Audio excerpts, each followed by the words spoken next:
With YouTube attacking alternative media, please consider supporting the channel via Patreon for just $1 per month. Link below. Talking about Dwayne Johnson, right? That's something that's been asked quite a bit in the chat so far. So this big Dwayne Johnson news today is really interesting because I don't necessarily feel it's 100% earned, if I'm being honest. But it says here that Universal lands red notice in fierce bidding war, earning Dwayne Johnson a $20 million payday. And this is the largest of its kind, from my understanding. It says here, Dwayne Johnson just became $20 million richer. The Jumanji Welcome to the Jungle actor and star of not one but two upcoming summer blockbusters had Hollywood all in a tizzy, with multiple studios engaging in a fierce bidding war for his thriller Red Notice. Ultimately, Universal came out on top of the biggest movie studio deals Hollywood has seen in years. And Hollywood has been hurting recently, as they keep saying. Never mind that they keep seeing large profits, but ticket sales were down this last year, the lowest they'd been in 17 years. So what the hell's going on, right? We talk about inflated budgets being, a reason why movies fail to make money, but then they go and they pay out $20 million, to one actor, right? For one movie. It boggles my mind. It does. So with the string of box office hits that Johnson has seen, it's no wonder that studios are eager to get a hold of the second highest grossing actor of 2017. Now his $20 million payday for Red Notice will surely push Johnson over the top. Yeah, I think the top actor from last year was like Vin Diesel or something. He was in 2 movies. But the thing is, though, it's not that every single movie with The Rock is a hit. Jumanji Welcome to the Jungle was well received, to everyone's surprise, but Baywatch crashed and burned.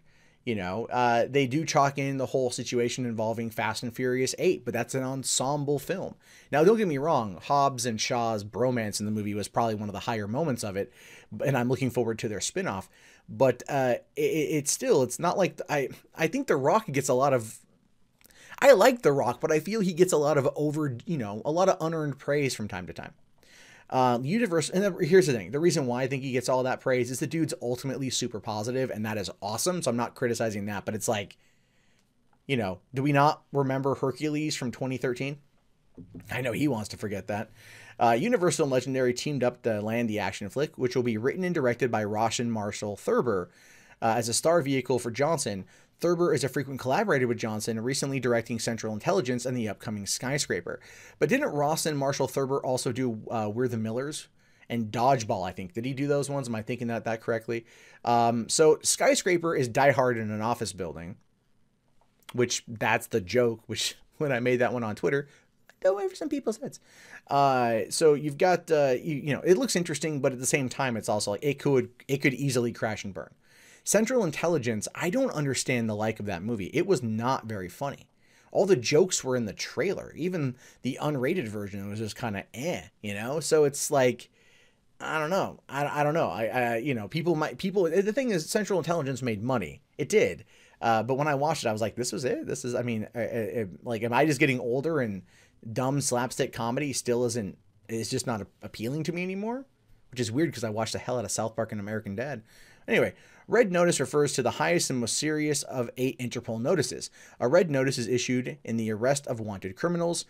Details of the movie's plot are unknown, but Johnson will reportedly play a man who works for the International Police Agency. So he's kind of Hobbs, but just a different version of Hobbs. Not necessarily a stretch for Dwayne Johnson, but it's not a bad thing. The character of Hobbs is one of the things people love about the Fast and the Furious franchise. So if he's taking that idea, that kind of character, that super cop character, and giving it a little bit of a different spin, it will be enough in order to allow audiences to disassociate themselves from thinking that he's, doing a Fast and Furious spinoff. Now it says here, this is the biggest movie deal in years. The multi-million-dollar bidding war attracted the attention of nearly every studio, with Legendary, New Line, Paramount, Sony, Universal, and even Netflix jostling to get a piece of the pie. Universal and Legendary were only able to land the film by teaming up, aided by Legendary's distribution deal with Johnson and Thurber's Skyscraper. While the final numbers of the deal haven't been reported, the price tag is heavy, including a $20 million payday for Johnson and a $10 million fee for Thurber. Damn.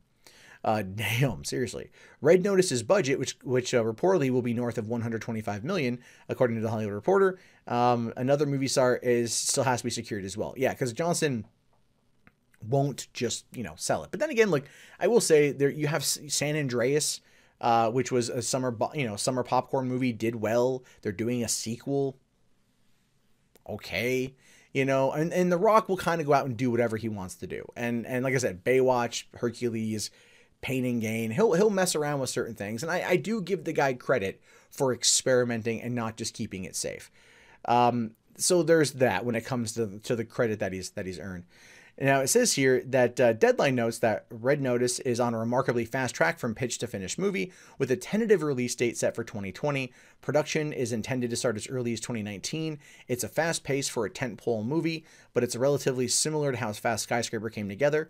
Plus, with the amount of projects under his sleeve, Johnson exclusively works at breakneck speeds, which is true. He's always doing something, which is why he's in so many movies. He probably realizes right now that he's in that bubble period where, he's in his golden age period. So he's trying to do as much as he can, as fast as he can, and damn the consequences, to be fair, because he's got more successes than he has failures. And then from there, he'll be able to retire with hundreds of millions of dollars and be like, yeah, I'm good, man.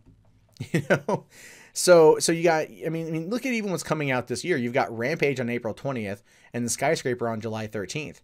And then, of course, the Fast and Furious spinoff starring Johnson and Jason Statham is also speeding forward. Now, if you want my honest opinion, honest opinion here, what was it with Universal and Legendary that really sold the deal? Right? You want my honest opinion? Fast and Furious spinoff. Him going with the Universal and Legendary guaranteed got him that Hobbs and Shaw spinoff movie. Now, I'm serious. This is a fuck you to Vin Diesel. This is a fuck you to Vin Diesel on two fronts. One, to be the highest grossing actor in Hollywood in 2017. And two, to get the movie, the spinoff film he wants out of the Fast and Furious franchise that Vin Diesel reportedly had shot down. Right? Never mind the fact that there was all that internal beef during the production of Fast and Furious 8, going as far, and I am not kidding you, you cannot find more than one shot in that movie, one shot in that film, where Vin Diesel and The Rock are in the same shot. You cannot find more than one. And the only place in Fast and Furious 8 where it does appear like they are in the same scene together, like in the same shot, is when Dom wrecks Hobbs's truck, and Hobbs is upside down in the driver's seat, and Dom comes up behind him or comes up in front of the vehicle. You see there's a shot over Vin Diesel looking at Hobbs, but it's possible that's just a stand-in.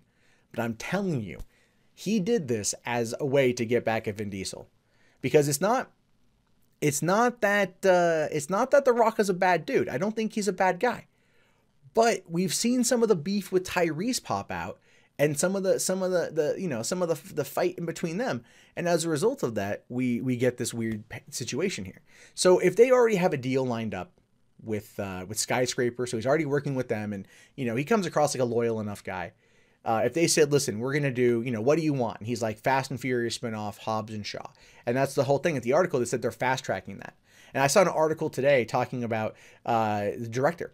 David Leitch, John Wick, Atomic Blonde, Deadpool 2, that he's currently being looked at to direct the Fast and Furious spinoff. I don't know why I'm not covering that as its own story, but the point is, that's happening today as well. That article broke today. So why did it break today? Because they are doing this to get it out before the final two Fast and Furious movies. By the way, we're not seeing another Fast and Furious movie until 2020, right? So it's going to be 2020 and 2021 for the final two films. And this one, I'm assuming, is going to probably end up coming out, I would say probably next year. They're probably going to put this one out. If they're fast tracking it, they're going to put it out next year.